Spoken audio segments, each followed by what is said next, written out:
Maithili express की शानदार प्रस्तुति।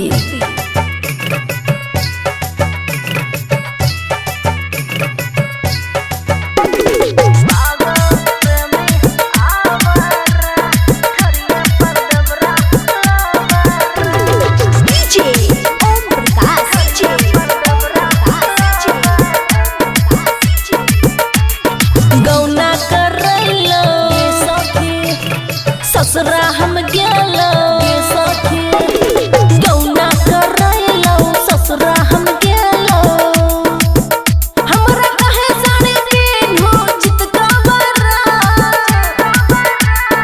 पागल प्रेमी आवारा ढोड़िया पर दबरा लबरा पागल प्रेमी आवारा ढोड़िया पर दबरा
खुशी रिकॉर्डिंग स्टूडियो बलुआहा।